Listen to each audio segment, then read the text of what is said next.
सूफी फकीर हुआ इब्राहिम। पहले वो बल्ख का सम्राट था। एक रात उसने देखा कि सोया अपने महल में कोई छप्पर पे चल रहा है। तो उसने पूछा, कौन बदतमीज आधी रात को छप्पर पे चल रहा है, कौन है तू? उसने कहा, बदतमीज नहीं हूं, मेरा ऊंट खो गया है, उसे खोज रहा हूं।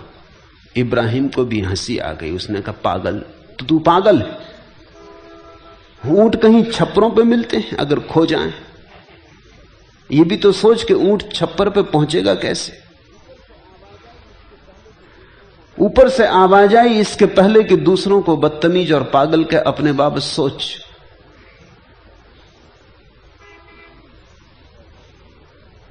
धन में, वैभव में, सुरा संगीत में सुख मिलता है। अगर धन में, वैभव में, सुरा संगीत में सुख मिल सकता है तो ऊंट भी छप्परों पे मिल सकते।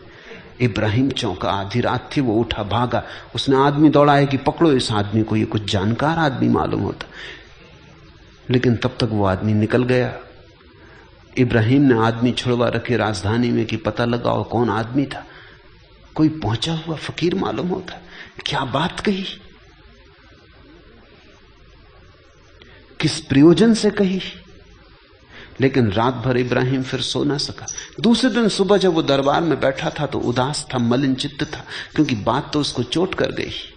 जनक जैसा आदमी रहा होगा, चोट कर गई कि बात तो ठीक ही कहता है। अगर ये आदमी पागल है तो मैं कौन सा बुद्धिमान हूं? किसको मिला है सुख संसार में? यही तो मैं भी खोज रहा हूं। सुख संसार में मिलता नहीं, और अगर मिल सकता है तो फिर ऊंट भी मिल सकता है। फिर असंभव घटता है, फिर कोई अड़चन नहीं है। पर यह आदमी कौन है? कैसे पहुंच गया छप्पर पर? फिर कैसे भाग गया? कहां गया? वो चिंता में बैठा है दरबार में। दरबार चल रहा है, काम की बातें चल रही हैं, लेकिन आज उसका मन यहां नहीं।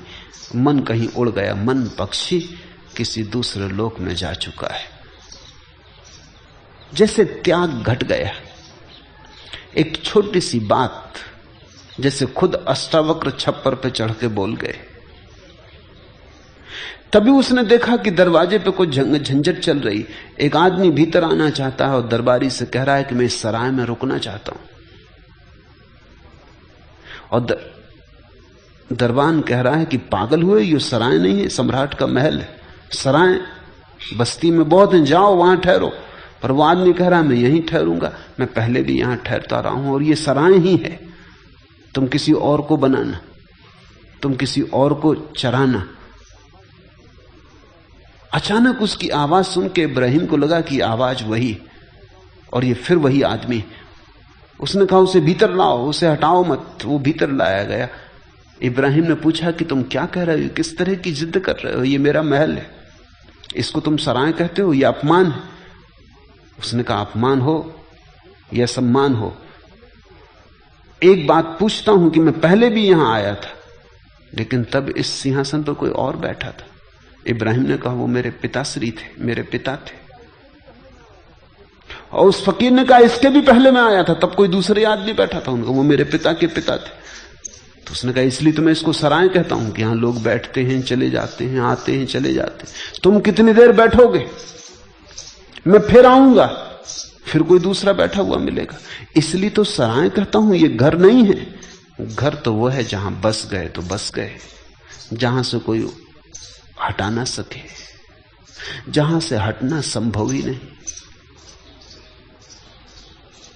इब्राहिम कहते हैं सिंहासन से उतर गया और उसने उस फकीर से कहा कि प्रणाम करता हूं, ये सराय, आप यहां रुके, मैं जाता हूं, क्योंकि अब सराय में रुकने से क्या सार। इब्राहिम ने महल छोड़ दिया। पात्र रहा होगा, सुपात्र रहा होगा।